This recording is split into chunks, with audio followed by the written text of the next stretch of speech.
අයිබෝවන් සුබෝදෑසනක්. සුබම සුබෝදෑසනක් ප්‍රාර්ථනා කරන ආදරණීය ඔබට අද සැප්තැම්බර් මාසේ 4 වෙනි සිකුරාදා. ඉතින් ඔබ මේ රැඳෙන්නේ බොහොම ආදරෙන් සිකුරාදා ප්‍රේමවිල වැඩසටහනත් එක්ක. ඉතින් සුබෝදෑසනක් කියලා ප්‍රාර්ථනා කරන ගමන්ම ජීවත් වෙන්න ආසයින හිමිදිරියසේ ඕනෑම කෙනෙක්. ඉතින් බොහොම නැවුම්ම ජීවත් වෙන්න ආස. අපි හිමිදිරිය කියලා කිව්වහම බොහොම නැවුම්ම අපේ ජීවිතේ අපේ දවස ආරම්භ කරනවා. ඉතින් ඒ වගේම තමයි අපි බොහොම නැවුම්ම ජීවත් වෙන්න ආසයි වගේම ඔබ ගැන පමණක් හිතලා ජීවත් වෙන්න නැතුව අනිත් අය ගැනත් හිතලා ජීවත් වෙනවා නම් කොයිතරම් මේ ලෝකයේ මේ රට අපේ සමාජය අර්ථවත් වේවිද ලස්සන වේවිද. ඉතින් මේ පුංචි සුබ ප්‍රාර්ථනාවත් එක්ක අද අපි කැමතියි සිකුරාදා පියුම්මිල වැඩසටහනේ පෙළ ගැස්ම ගැන ඔබට මතක් කරන්න.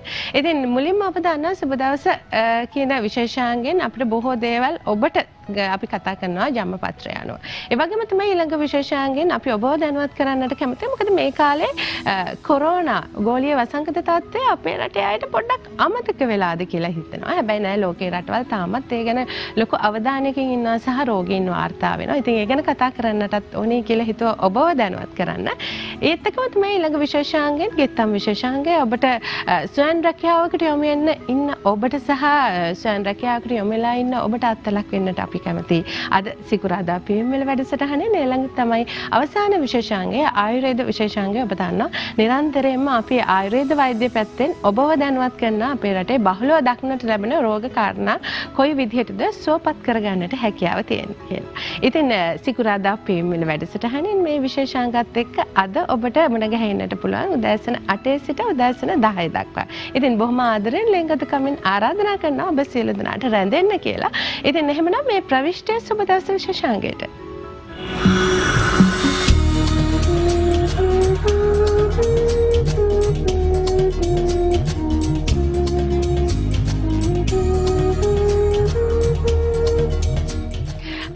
සුබ දවස විශේෂාංගයෙන් අපි නිරන්තරයෙන්ම ඔබව දැනුවත් කරනවා ඔබේ ජන්මපත්‍රය අනුව ජ්‍යොතිර්වේදයේ පැත්තේ බොහොම නිවැරදි දත්තයන් එකතු කරමින් ඔබව දැනුවත් කරනවා ඔබේ ජීවිතේ සකසා ගන්න කොහොමද කියලා මේ හඳහන එමත් නැත්නම් ජන්මපත්‍රය අනුව. දැන් ඕනෑම වෙලාවක අපි කතා කරන දෙයක් තමයි හඳහන කියලා කියන්නේ අපගේ ජීවිතේ කැඩපත. ඉතින් මේ හඳහනෙන් උප්පත්තියේ සිට අපේ ජීවිතයේ අවසානයේ දක්වා සියලු කාරණා නිවැරදිව දැනගන්නට හැකියාව තියෙනවා. හැබැයි ඒකට නිවැරදි ජ්‍යොතිර්වේදීන් අපි හඳුනාගත යුතුයි. ඒ නිසාම තමයි අපි අපේ මැදිරියට නිරන්තරයෙන්ම ඇයව කැඳවා ගන්නෙ. ඉතින් කාන්තා නියෝජනය මං හිතන්නේ කාන්තාවක් විදිහට විශේෂයෙන්ම මේ ජ්‍යොතිර්වේදයේ පැත්තෙන් බොහොම මන අත්දැකීම් රාශියක් ඇති. ඒ වගේම තමයි අපේ පියුම්මිල වැඩසටහනේ එකම කාන්තා නියෝජනය අය. ඉතින් අදත් අපි බොහොම ආදරෙන් ගෞරවයෙන් ඇයට ආරාධනා කරා ප්‍රවීණ ජ්‍යොතිර්වේදිනී ප්‍රසාදිනී නර්මදා මහත්මියට අපිත් එක්ක එකතු වෙන්න කියලා ඔබව දැනුවත් කරන්න. ආයුබෝවන් සුබදෑසනක් ඔබතුමිය. ආයුබෝවන් සුබෝදෑසනක් ලංකා. ඉතින් ඔන්න නර්මදා මහත්මිය ඇවිල්ලා ඉන්නේ. ඔබට පුළුවන් ඔබේ ජන්මපත්‍රය සජීවීව පරීක්ෂා කරලා බලලා අපල තත්ත්වයක් තියෙනවනේ ඒට විසඳුනුත් අහගෙන කොයි විදිහටද ජීවිතේ බොහොම සාර්ථකව ගත කරන්නට ඕනි කියන කාරණාව දැනගන්න. ඉතින් අපේ මැදිරිය දුරකථන අංකය මම ඔබට සඳහන් කරන්නම් 0115 299 299 මේ දුරකථන අංකයට කතා කරත් සජීවීව ඔබට පුළුවන් ඔබේ ජන්මපත්‍රය පරීක්ෂා කර බලන්නට. ඉතින් හැබැයි නර්මදා මහත්තයා අද අපි හිතුවේ මේ ග්‍රහයෝ ගැන කතා කරන්න. විශේෂයෙන්ම දැන් අපිට දැනීමක් සමහරක් වෙලාවට මේ ජ්‍යොතිර්වේදයේ පැත්තෙන් හැබැයි දැන් මේ පියුම්මිල වැඩසටහනත් එක්ක එකතු වෙලා ඉන්න අය බොහෝ දැනීම් සම්භාරයක් ලබා ගන්නවා මේ දැනුම ජ්‍යොතිර්වේදයේ පැත්තෙන්. හැබැයි මේ ග්‍රහ මාරුව එහෙමත් නැත්නම් ග්‍රහ යෝග මේ හා සම්බන්ධ පුළුල් දැනීමක් අපි අවබෝධයක් ලබා දෙමු කියලා හිතනවා. මොකද සමහරක් වෙලාවට කියනවා මේ ග්‍රහ මාරු වීම සුබ අසුබ ගැන අපි කතා කරනවා. ග්‍රහ යෝග හොඳ විදිහටත් පිළිටන්න පුළුවන් නරක විදිහටත් කෙනෙක්ට පිළිටන්න පුළුවන්. මම හිතන්නේ මේ ගැන අපි පොඩ්ඩක් කතා බහ කරමුම අපි අපේ මාතෘකාවට යමු.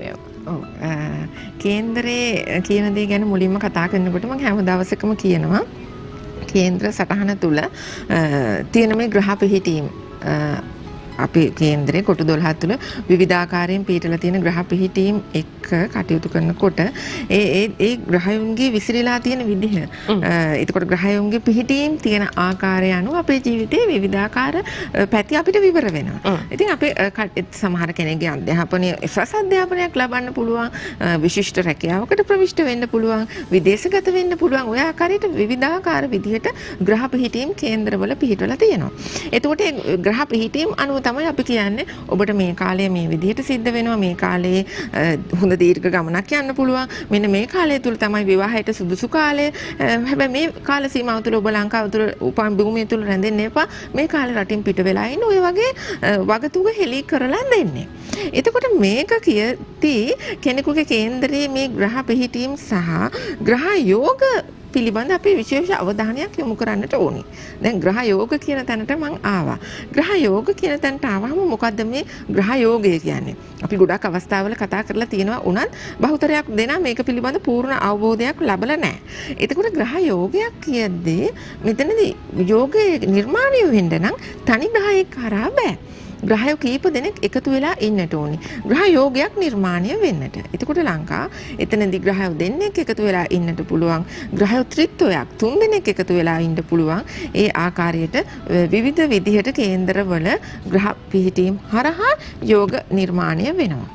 එතකොට මේ කොහොමද මේක හොයාගන්නේ? කේන්දරයක කොහොමද අපිට යෝගයක් පිළිබඳ හරි අවබෝධයක් ලබාගන්නේ? කේන්දරයක යෝගයක් තිබූ පමණින් අපිට ඒක සාර්ථකව ලැබෙනවා. දැන් සමහර අවස්ථාවලදී සමහර අය හම්බ වෙනකොට කියනවා මගේ කේන්දරේ තියෙනවා දැන් පංචමහා පුරුෂ යෝග කියන ඒව ගත්තාම එක්කෙනෙක් එක රාශියක ලංකා බොහොම බලවත් වීම ගන්න. දෙන්නේ ග්‍රහයෝ දෙන්නෙක් එතනදී සම්බන්ධ වෙන්නේ නැහැ. නමුත් මේ ග්‍රහයෝ දෙන්නෙක් ඉන්න එක ගැන ගොඩක් අයට හරි කුතුහලයයි, හරි ප්‍රශ්නයයි. ඒ දේවල් ඒ පිහිටීම් තිබිලා ඒව හරියට වෙන්නේ නැති වුනහම මොකද එහෙම කියලා අහනවා. ඉතින් ඒක ගැන කතා කරගෙන යද්දි හොඳටම දැනගන්න ඕනේ කාරණාව තමයි මේ ග්‍රහයෝ දෙන්නෙක් කරහා නිර්මාණය වන යෝගය තුල ඒ දෙන්න අංශක 15ක සමානකමකින් ඉන්න ඕනේ. එතකොට ඔය එක රාශියක දුරස්ත භාවය නැත්නම් අපි හිතමුකෝ එක රාශියක අංශක කොච්චරක් තියෙනවද කියලා කෙනෙකුට ප්‍රශ්නයක් ඇති වුණොත් එතනදී අංශක 30ක්. එතකොට මේ අංශක 30 මුල් කොටස තුල හෝ මැද කොටස තුල හිටියත් අග කොටසට වෙන්න හිටියත් මේ 30 ඇතුලේ මේ දෙන්න අංශක 15ක දුරින් ඉන්න ඕනේ. අංශක 15ක් ඇතුළත. එතකොට එක්කෙනෙක් අංශක 1 අනිත් එක්කෙනා අංශක 3 හිටියත් අංශක 3 කලා 7ක විකලා නැත්නම් ඒ ගානට හිටියත් ප්‍රශ්නයක් නැහැ. දෙන්නගේ සමානුපාතතාවය අංශක 15ක ළඟතාවයක් තියෙන්නට ඕනි. එහෙම වුණොත් තමයි එතන යෝගයක් නිර්මාණය වෙන්නේ. දැන් පැහැදිලි ඇති අර සමහර අය කියනවා ලංකා මේ මගේ කේන්දරේ අහවල් යෝගයේ තියෙනවා ඒ වුණාට ඉතින් මේ වෙනකම් මේකේ කිසිවක් උනේ නැහැ. ගොඩක් අය ගොඩාක් දේවල් කිව්වා මට සිද්ධ වෙයි මේ කාලෙදි සාර්ථක වෙයි අර එහෙමයි මෙහෙමයි කියලා ලොකු වගතුග විස්තරයක් කියලා කියනවා උනේ නැහැ කියලා. ඒකට උනේ නැති එකට හේතුව හොයාගෙන යද්දී ඇත්තටම ඒ කේන්දරේ තුල කොටුවක තුල ග්‍රහයෝ දෙන්න හිටියට යෝගයක් නිර්මාණය වෙලා නැහැ. ඒක නිකන් හරි ඇස් බැඳුමක් වාගේ. ග්‍රහයෝ දෙන්න හිටි පමණින් යෝගයක් නිර්මාණය වෙලා නැහැ. පුද්ගලයා ලොකෝට හිතාගෙන ඉන්නවා මට මේ දේවල් වෙයි මේ දේවල් වෙයි මේ කාලෙදි මෙහෙම වෙයි කියලා ලොකු සැලසුම් සහගත භාවයක ඉන්නවා. එතකොට දැන් මේක දැනගත්තාම ගොඩක් අය ලංකා මානසිකව වැටෙන්නත් පුළුවන්. නමුත් මම කියන්නේ එතකොට මේක හරි විදිහට හොඳ විනිවිද භාවයකින් යුතුව අපි බලා ගන්න ඕනේ. එතකොට එහෙම බලා ගැනීමේදී අපිට හොඳ රුකුල් දෙන අපිට හොඳට ඒ දේ පිළිබඳව විග්‍රහ කර ගන්න පුළුවන් එක දෙයක් තමයි භාව කේන්ද්‍ර ක්‍රමවේදය. මම ඒක කලින් කියලා තියෙනවා. ඒ නිසා ඒක ගැන ලොකු විස්තරයක් අද අවශ්‍ය වෙයි කියලා මම හිතන්නේ නැහැ. නමුත් හිතේ කොනක තියාගන්න අපිට යම්කිසි දෙයක් බලා ගන්න ඕන යම්කිසි සියුම් තැනක් කේන්දරයක තියෙන මේ ග්‍රහ යෝගයක් එහෙම නැත්නම් එතනින් එහා ඔබට ගිය දැන් විවාහයට පෙර කුජ දෝෂය බලනවා හැමෝම. දැන් කුජ දෝෂය පිළිබඳ ඇත්තටම කුජ බෞම දෝෂයක් තියෙනවද? ඇත්තටම බෞම දෝෂය නැද්ද? ඔන්න ඔය වගේ සියුම් තැන් අපිට වැදගත් තැන් සහ අපිට උත්තර හොයාගන්න අමාරු තැන්.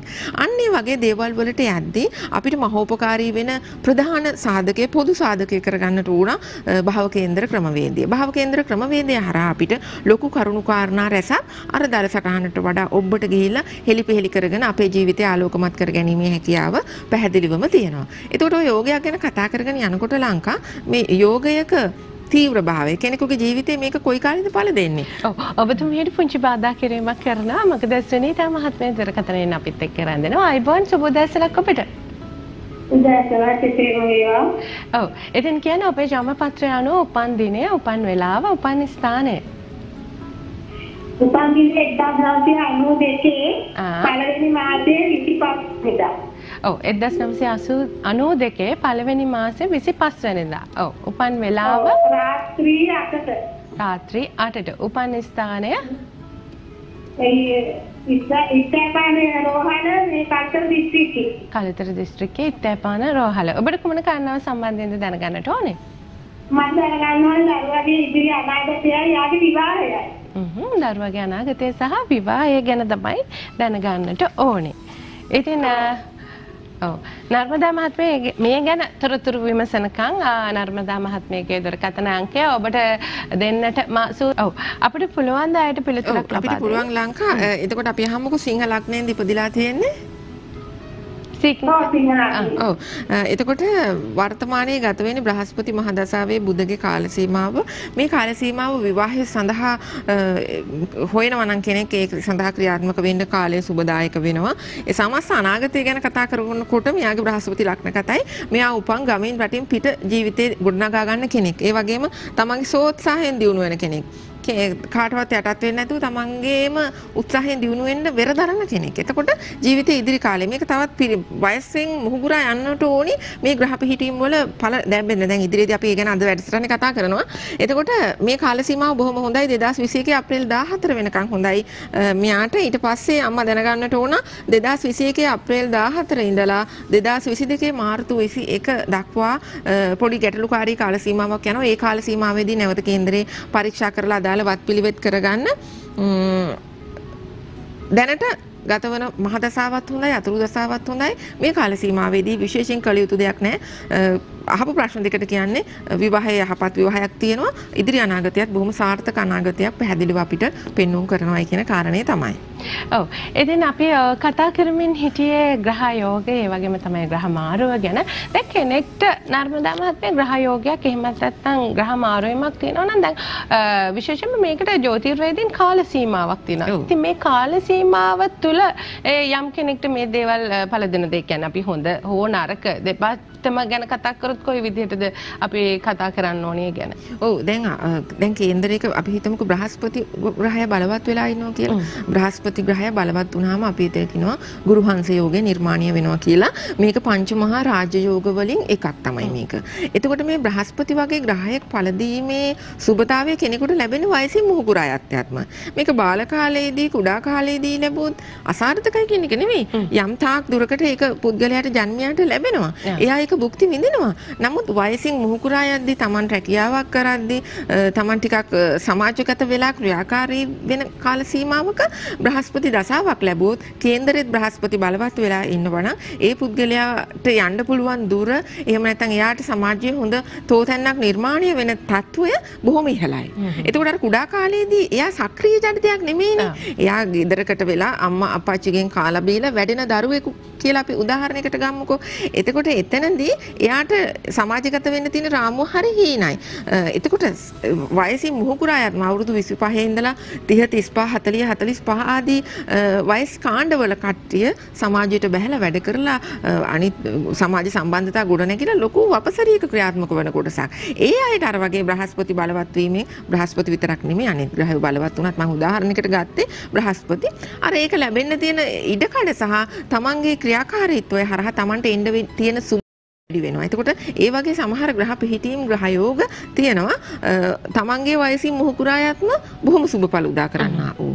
ඉතින් ඒක හරියටම කේන්දරයේ ලංකාව විග්‍රහ කරගන්නට ඕන ග්‍රහ පිහිටීමක් තිබූ පමණින් මේක හැමදාටම මෙලෙස බලපානවද නැත්නම් තමන්ගේ ගමනට යම් කාල සීමාවක විතරක් ලොකු තල්ලුවක් ඇති කරලා ඉදිරියට තමන්ව යවනවද තමන්ව පත් කරනවද ඉන්න තැනින් ඉහළට ඔසවලා තියෙන කාල සීමාව කොයි කාලෙද මේ වගේ දේවල් පිළිබඳව හොඳ අවබෝධයකින් යුතුව කටයුතු කරනවා නම් මම හිතනවා ගොඩක් අය තුල තියෙන මේ ග්‍රහ මාරු ගැන නැත්නම් මේ සුවිශේෂී දේවල් පිළිබඳව තියෙන දුර්මත බැහැර කරලා තමන්ගේ ජීවිත ආලෝකමත් කරගන්නට පුළුවන් වෙනවයි කියලා. දැන් ඔබතුමිය ඔය ආකාරයෙන් කතා කරනකොට නර්මදා මහත්මිය දැන් කෙනෙක්ට අපි හිතමු මේ ග්‍රහ යෝගයක් නිසා සුබ කාලයක් උදා වෙලා තියෙනවා වසර ගණනාවක්. හැබැයි එතකොට ඕන් හිතන්නට පුළුවන් අපිට මේක සුබම දේවල්ද වෙන්නේ නැත්නම් අපිට අසුබ දේවල් වෙන්න බැරිද අපේ ජීවිතේ කියලා. ඔව්. එතකොට දැන් අපි හිතමුකෝ ග්‍රහයේ පිහිටීමක් ඉඳලා ඒ කේන්දරය අපි භාව කේන්දරයට නිරීක්ෂණය කරාම හරි තමයි කතාව. හොඳ ග්‍රහ පිහිටීමක් කේන්දරේ තියෙනවා. මේක බොහොම බලවත් වෙලා තියෙනවා. කවදා හරි පුද්ගලයා උපන් තත්වයට වඩා 100,000 ගුණයක් ඉහළින් ඔසවා තබනවායි කියලා කේන්දරේ සටහන් වෙලා තියෙනවා. එතකොට නමුත් මේ වෙනකන් ගත කරගෙන ආපු කාල සීමාව තුළ ගෙවලා තියෙන හරි දුක්බර ජීවිතයක්. හිතන්නවත් බෑ එහෙම දෙයක් එහෙම ලොකු පරිවර්තනයක් වෙයිද කියලා. ඔව්. එතකොට ඒ විදිහට දිගින් දිගට යද්දි කොයියම් මොහොතක හෝ ලොකු වෙනසක් සිද්ධ වෙනවා. ඒක සිද්ධ වෙන්නේ කොහොමද? කොයි පැත්තෙන්ද? කවුරුන් හරහාද කියලා කේන්දරේ සටහන් වෙන්නේ නැහැ. කේන්දරේ සටහන් වෙන දේ තමයි ඔබ අතීත ජන්මයන් වලදී කරන ලද කුසල කර්මයක් කේන්දරේ අපිට පෙන්වුම් කරනවා. ඒ කුසල කර්මය ඔබට හිතන්නේවත් නැති මොහොතක ලැබෙන්න පුළුවන් කියන දේ. හැබැයි අපිට මෙහෙම පූරක සටහනක් මෙතෙන්ට දෙන්න පුළුවන්. අර කේන්දරේ බලවත් වෙලා ඉන්නේ අපි හිතමුකෝ සිකුරු කියලා. එතකොට සිකුරුගේ මහ දසාවක් හෝ අතුරු දසාවක් ලබන සීමාවකදී ඒ සුබඵලය උදා විය හැකියි. කොහෙන් හෝ මොන මාර්ගකින් හෝ තමන් වෙතට ඒක කඩාගෙන එන්න පුළුවන් හිතන්නේවත් නැති මොහොතක. සුළු වචනයක් සුළු මොහොතකින් සුළු ගමනකින් බිමනකින් ලොකු වෙනස්කමක් ජීවිතේට එකතු වෙන්න පුළුවන්. එහෙම වෙච්ච අවස්ථා නව කතාවල නෙවෙයි අපි හැබෑ ලෝකේ හැබෑ මිනිසුන්ගේ ජීවිත ඇසුරින් කතා බහ කරද්දී යම් යම් ග්‍රහ පිහිටීම් පිළිබඳ පරීක්ෂණ කරද්දී දැකලා තියෙන කාරණාවක්. ඉතින් ඒ නිසා අපිට කියන්න බෑ කවදාවත් මෙහෙම වෙන්නේ නැහැ කේන්දරේ තිබුණාට මෙහෙම වෙන්නේ නැහැ කියන දේ. කේන්දරයක තියෙනවා නම් යම් කිසි දෙයක් තමන් උපන් වෙලාව නිවැරදි නම් ඒ වෙලාවට සකසපු භව කේන්ද්‍ර සටහනේ යම් දෙයක් සටහන් වෙනවා නම් ඒකේ පුද්ගලයාට ලැබෙනවා. හැබැයි මෙහෙම දෙයක් තියෙනවා ලංකා. කේන්දරේ තියෙන බොහෝම සුබ ඵලයන් කවදා හෝ ලැබේ කියලා පුද්ගලයා බකන් නිලාගෙන ඉඳලා හරියන්නේ නැහැ. පුද්ගලයා වශයෙන් එයා තමන්ගේ ඉදිරි ගමන සාර්ථක කරගන්න බෙර වෑයම් දැරිය යුතුයි. තමන්ට හොඳ රැකියාවක් කේන්දරේ තියෙනවා කියලා තමන් කවදා හරි රටේ ප්‍රභූ පුද්ගලයෙක් බවට පත් වෙනවයි කියලා තියෙනවා වෙන්න පුළුවන්. පෙර කුසල කර්මයන් නිසා තියෙනවා තමයි. නමුත් ඒ පුද්ගලයා හොඳ අධ්‍යාපනයක් ලැබුවේ නැත්නම්, ඒ පුද්ගලයා හොඳ සමාජ සම්බන්ධතා ගොඩනගා ගත්තේ නැත්නම්, ඒ ගෙදරින් එළියට බහලා සමාජගත වුණේ නැත්නම් කොහොමද ඒක වෙන්නේ? එතකොට ඔබ තර්ක කරයි කේන්දරේ තියෙනවා නම් කෙසේ හෝ විය යුතුයි කියලා. නමුත් එහෙම නැහැ. තමන් කේන්දරේ තිබුණ පමණින් ඒ දේ සඳහා අපිට කේන්දරේ කියන්නේ ජීවිතේට ආලෝකය හොයාගන්න මාර්ගයක් කියලා මම හැමදාම කියනවා. කේන්දරේ මැත්තේ හැපෙන්න එපා. කේන්දරේ දෙයක් තියෙනවා නම් සමහර කොටස් මම දකිනවා ලංකා. ඒක තුල ඒකෙන් එහා දෙයක් නැහැ. සියලු දේ ඒකට අනුගතවම ඒකට වහල් වීම තුලින්ම කරන්න උත්සාහ කරනවා. එහෙම නෙවෙයි අපි මනස එන්නෙතෙන්ටම අපි වෙනස් කරගන්න ඕනි තැන. මම හැමදාම මගේ ළඟට එන විශේෂයෙන් එන්නේ අම්මලා තාත්තලා. මේ එන අය ගොඩාක් දැනුවත් කරන කාරණාවක් තමයි දරුවන්ගේ විවාහ කටයුතු වලදී, දරුවන්ගේ රැකියා කටයුතු වලදී, දරුවන් විදේශගත කරවීම වගේ සියුම් සම්දිස්ථාන වලදී කේන්දරයට අනුගතම වෙන්න එපා. ඒකේ තියෙන පාර මොකද්ද කියලා දැනගන්න. ඒ පෙන්නන පාර තමයි මෙයා ගියාත්ම කරපු කුසල් ටික අකුසල් ටික. එතකොට අකුසල් පැත්ත අඩු කරගෙන කුසල් පැත්ත වර්ධනය කරගෙන ගමන යන්න පෝර දාන එකයි කරන්නට ඕනි. නැත්නම් ගමන යන්න ශක්තිය තල්ලුව දෙන එක. එතෙන්දි ලංක අපිට ගන්න තියෙන්නේ අර පොඩි අඩුපාඩුවක් තියෙනවා නම් පොඩි අකුසල කර්මයක් කරලා මොනවා හරි කේන්දරේ පවක් පෙන්නනවා නම් අන්න ඒක ප්‍රහාණය කරන්නට ඒ දෙයක නැති කරන්නට කරන්න තියෙන කුසල කර්මයන් එක්ක ජ්‍යොතිෂයේ තියෙන වත් පිළිවෙත් හරහා හෝ එහෙම නැත්නම් බෞද්ධ ආගමික පරිසරයට ලං වීමෙන් හෝ ඒ දේවල් කරලා එතන පෝෂණය කර ගැනීම තුලින් ලස්සන ඉදිරි ගමනක් ඇති කරගන්නට පුළුවන්කම තියෙනවා. ඔව් ඇත්තටම ඔබතුමී එසේ කතා කරනකොට බාධා කරන්නට ඉසිතුනේ නෑ. මොකද දැන් සමහරක් වෙලාවට කෙනෙක්ට හිතෙන්න පුළුවන් ඔන්න ජම්මපත්‍රයේ තියෙන විභාගේ හොඳට සමත් වෙලා උසස් රැකියාවකට යනවා කියලා. හැබැයි සමහරක් වෙලාවට පාඩම් කරන්න නැතුව ඒ සිසුවා මේ දරුවා ඉන්නවා නම් විභාගේ පාස් වෙයිද? මේ කාරණාව හරි වැදගත්. මොකද නර්මදා මහත්මයෙක්ම නෑ දැන් ඔබට යම් කිසි දෙයක් ඔබේ ජන්මපත්‍රයේ සඳහන් වෙනවා නම් හොඳ දෙයක් ඔබේ ජීවිතේ සාර්ථක වෙනවා කියලා අපි එය හඹාගෙන යන්නට ඕනේ නේද? අපි ඒ වෙනුවෙන් කැපකිරීමක් කරන්නට ඕනේ අපේ ජීවිතය තුළ. ඉතින් එතකොට තමයි අපිට නිවැරදි දේවල් ලබා ගන්නට හැකියාව තියෙන්නේ. ඉතින් මෙහෙම කතා කරනකොට කුමුදනී මහත්මිය අපිත් එක්ක දුරකථනයෙන් රැඳෙනවා. ආයිබෝවන් සුබ උදෑසනක් අපිට. ඉතින් වේලා මහත්මිය. ඔව්. ඉතින් ඔබේ දරුවාගේ ජන්මපත්‍රයේ උපන් දිනය, උපන් වෙලාව, උපන් ස්ථානය සඳහන් කරන්න. මේ 1999 6 වෙනි මාසේ 27 වෙනිදා. ඔව්. උපන් වෙලාව රාත්‍රී 11:19ට. රාත්‍රී 11:19ට. උපන් ස්ථානය ගාල්ල බද්දේගම රෝහලේ ඉපදිලා. ගාල්ල බද්දේගම රෝහලේ. ඉතින් දරුවගේ ජන්මපත්‍රය අනුව ඔබට කුමක්ද දැනගන්නට ඕනේ? මට දැනගන්න ඕන පුතාගේ අධ්‍යාපන තත්ත්වය රැකියාවක් කොහොමද කියන එකයි විවාහ තත්ත්වය ගැනයි. ප්‍රශ්න ගොඩක් තියෙනවා නේද? දරුවගේ අධ්‍යාපනය, රැකියාව, විවාහය ගොඩක් දෙමාපියන් ඉතින් මේ හා සම්බන්ධතාව දරුවන්ගේ ගොඩක් උනන්දු වෙන්නේ. ඉතින් අපිට දත්ත සියල්ල සම්පූර්ණයි. ඔව් ලංකා සම්පූර්ණයි. කුම්භ ලග්නයෙන් ඉපදිලා තියෙන්නේ. කුම්භ ලග්නයෙන්ද? කුම්භ ලග්නයෙන් ඉපදිලා තියෙන්නේ. ඔව් එතකොට මේ කාල සීමාවේ සිකුරු මහ දසාව යනවා 2027 වෙනකම් මේ දරුවට. ඊට පස්සේ අතුරු දසාව යනවා සෙනසුරුගේ අතුරු දසාව. හැබැයි සෙනසුරුගෙන් පස්සේ බුධගේ අතුරු දසාවක් වෙනවා. බුධ කේන්දරේ තැන්පත් වෙලා ඉන්නවා 6 වෙන්නේ. කුම්භ, මීන, මේෂ, වෘෂභ, මිථුන, කටක රාශි. මම මෙහෙම දෙයක් කියන්නම්. විවාහය සඳහා කරුණු කාරණා කටයුතු සම්පාදනය කර ගනිද්දී මේ කේන්දරේ බහුම දෝෂය නැහැ. හොඳ තදම ගැලපීමක් අවශ්‍ය නැහැ. නමුත් ගලපල විවාහය කරන එකෙන් තව දුරටත් සාර්ථකත්වය ලබා ගන්න පුළුවන්. එතකොට විවාහයක් සඳහා කෙනෙක් හොයන එකට මේ පසුබිම මේ කාල සීමාව හොඳයි. ඉදිරි අනාගතයේ සාර්ථකතාවය බොහොම ඉහළින් තියෙනවා. මෙතනදී හොඳ වෘත්තියක නිරත වීමේ හැකියාව, තමන්ගේ ජීවිතේ වාසනාවන්ත කර ගැනීම, එතකොට තමන්ගේ හොඳ රැකියාව කිව්වහම මෙතන ආයතනික රැකියාවක් කරන්න පුළුවන්, හොඳ තනතුරක් හොබවන්න පුළුවන්, නැත්නම් තමන්ගේ දෙයක් වෙන්න පුළුවන්. දෙපාර්ශ්වයෙන් පේනවා. ඉතින් අනාගතයේ ਸਰව සම්පූර්ණයෙන් ගත්තාම හොඳ තත්ත්වයක්, සාර්ථක තත්ත්වයක් තියෙනවා. විවාහයත් බොහොම හොඳයි. පොඩි දුර්වලතාවයක් මම දකිනවා මේ සිකුරුගේ තැම්පත් වීම තුල විවාහය තුලින් බලාපොරොත්තු වෙන සැපත සතුට ඒ ආකාරයෙන්ම නොලැබෙන්නට පුළුවන්. අන්න ඒ හින්දා අම්මා දැනගන්නට ඕන මේ කේන්දරේ හොඳින්ම පරීක්ෂා කරවලා විවාහය සිද්ධ කරන්න. අර අපි කුජ දෝෂ ගැන කතා කරනවා, කුජ සනි දෝෂ ගැන කතා කරනවා. ඒවා තියෙනවා නම් විවාහයට බොහොම බලපෑම් වෙනවා. නමුත් මෙතනදී එහෙම බලපෑමක් නැහැ. නමුත් අර හිතේ සතුට සැනසීම කියන දේ අහෝසි කරන පිළිටීමක් තියෙන හන්දා කේන්දර හොඳට ගලපලා විවාහය කරනවා නම් තමයි බොහොම ගුණදායක වෙන්නේ. මම හිතන්නේ නිවැරදි පිළිතුරු ඔබට ලැබුණා. ඉතින් ඒත් එක්කම අපි ග්‍රහ යෝග, ග්‍රහ මාරුන් ගැන කතා කරමින් හිටියේ. දැන් කෙනෙක්ට හිතෙන්නට පුළුවන් තමන්ගේ වාස සීමා තරුණ. අපි උදාහරණයක් විදිහට කතා කරොත් එහෙම නර්මදා මහත්මිය දැන් අවුරුදු 65ක 70ක කෙනෙක් කියනවා මට තාමත් දැන් සිකුරු මහ දශාව. මේ සිකුරු ග්‍රහ යෝගයෙන් තමයි මේ පිහිටලා තියෙන්නේ. අපිට ඇත්තටම මෙහි සුබඵල ලැබෙනවද දැන් අපි මේ වයසත් එක්ක කියලා? මේකට අපි පිළිතුරක් ලබා දෙන්න.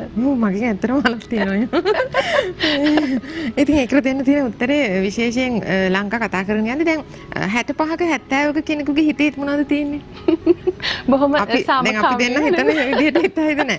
පොඩ්ඩක් ඊට වඩා වෙනස් සිතුවිලි තමයි හිතේ ඒ වෙනකොට ඇති කරන්නේ. මොකද වයසෙන් මුහුකුරා ගිහිල්ලා එතකොට ටිකක් හිත ලෝකෝත්තර පැත්තට අදිනව නැති අයත් ඉන්නවා වෙන්න පුළුවන්. නමුත් හිත ටිකක් අනිත් පැත්තට අදින අවස්ථාව. මොකද තමන්ගේ දරුවෝ හිටියනම් දරුවෝ දීග දීලා දරුවන්ගේ දරුමුණු පුරව බලලා හිතේ ලොකු සැනසීමකින් ඉන්න කාල සීමාවක්. තව මට සම්පූර්ණ කරගන්න දෙයක් නැහැ කියන තැනක බොහෝ අය ඉන්නවා ඒ වයස් සීමාව වෙනකොට. ඉතින් එහෙම වෙනකොට ජීවිතේ ටිකක් අනිත් පැත්තට ආගම දහම පැත්තෙන් හිත පෝෂණය කරගන්න උත්සාහ කරන අවධිය. එතකොට ඒවා හිතේ පිරීලා තියෙනකොට වැඩියෙන් ඒ දේවල් කරා යොමු වීමේ හැකියාව ලැබෙනවා සුබ ග්‍රහ දසාවක් ලැබුවාම. ඒවකට තමන්ගේ වයසේ තත්ත්වයේ තරාතිරමේ හැටියට හිත පිනා යන දේවල් සිද්ධ වෙනවා ලංකා. දූ දරුවන්ගේ දියුණුව දැකලා තමන්ගේ හිත සතුටු වෙනවා. එතකොට තව පවුලට ඒක හොඳ අය එකතු වෙනවා. මේ වගේ අර ඒ කාලේට ඔබින දේවල්, ඒ කාලේට ගැලපෙන දේවල් අර ශක්තිය තුලින් ග්‍රහයාගේ ශක්තිය, ග්‍රහයාගේ බලය තුලින් ලබා දෙනවා. එතකොට දැන් අර පූර්වෙහි සඳහන් කරා ලංකා මට මතකයි අපිට අර කේන්ද්‍ර සටහන යොමු කරද්දී අධ්‍යාපනය හදාරනකොට අධ්‍යාපනය කේන්දරේ මේ වගේ තියෙනවා. නමුත් උනන්දුනේ නැත්තම් කොහොමද කාරණා කටයුතු සිද්ධ වෙන්නේ කියලා. එතෙන්දී දැන් අපිට කතා කරන්න පුළුවන් ඔතෙන්ටම ඇඳගෙන කතා කරන්න පුළුවන් තැනක් තියෙනවා. දැන් අධ්‍යාපනය තුල සාර්ථකතාවය ඇති කරන්න විශේෂයෙන් කේතු, බ්‍රහස්පති, බුධ වගේ ග්‍රහයෝ අග්‍රස්ථානය ගන්නවා. කොහොමද අග්‍රස්ථානය ගන්නෙ? ඒ ග්‍රහයෝ තමයි අපිට ධාරණ ශක්තිය, හොඳ මතක ශක්තියක් වර්ධනය කරලා දෙන්නේ. ඒ වගේම ඇසූ පිරූ බුද්ධියකට අපිට තැනක් නිර්මාණය කරලා දෙන්නේ මේ ග්‍රහයෝ. ඒ වගේම තමයි පොතපත පරිශීලනයේට දැඩි කැමැත්තක් දක්වන්නෙත් ලංකා මේ ග්‍රහයෝ. මේ වාසේ සිකුරු හැම ලැබුවොතින් කවදාවත් පාඩම් කරන්න හිතෙන්නේ නැහැ. විනෝද වෙන්න ටීවී බලන්න, සෙල්ලම් කරන්න යන්න, විනෝදාස්වාදී උපයන සියලු දේවල් වලට යන්නට හිත දෙනවා සිකුරු වගේ ග්‍රහයෙක් අධ්‍යාපනය කරන කාලයකදී ලැබුවොත්. නමුත් අර වගේ ග්‍රහයෙකුගේ කාලයක් එනකොට નિરાයාසයෙන් පුද්ගලයාගේ මනස පොතට කේන්ද්‍රගත වෙනවා. දැනුම හොයෑමේ පිපාසය ඇති වෙනවා. ඒ නිසා එයා විභාග පාස් වෙනවා. එතකොට දැන් ඕක දැනගන්නවා කලින් ওই වගේ දෙයක් පිළිබඳ අවබෝධය ලබාගෙන ඉන්නව පාඩම් කරන්නේ නැතුව. එතකොට අර ඉස්කෝලේ ගිහිල්ලා දෙන දේශනය තුල අධ්‍යාපනයේ හදාරන කොටස තුල ටිකක් ඇති මෙයාට. ඇයි මොකද අර හිත තුල මනස තුල හරි ඉක්මනින් අවශෝෂණය කරගන්න. හරි වියලි ස්පොන්ජ් එකකට වතුර අවශෝෂණය කර ගැනීමේ ශීඝ්‍රතාවයේ අංශයේද අර දැනුම උකහා ගැනීමේ හැකියාවත් අන්න ඒ වගේ ප්‍රබල ග්‍රහයෙක් ගේ කාල සීමාවක් අධ්‍යාපනයේ හදාරන දරුවෙකුට යනකොට. එතකොට නමුත් ඒකේ අනිත් පැත්ත රාහු එතකොට එහෙම නැත්නම් ඊට වඩා පරිබාහිරව සෙනසුරු මේ වගේ ග්‍රහයක් යනකොට අධ්‍යාපනය මොට කරනවා. මේ කියපු දේ මේ මතක නැහැ. ඉතින් ඒ වගේ ස්වභාවයක් නැති කරනවා. ඔව්. ඔබතුමිය අපිට පුංචි දිනපතා අලුත් වීඩියෝ සහ ප්‍රවෘත්ති නැරඹීමට ඉහත බටන් එක ක්ලික් කර සියත TV subscribe කරන්න.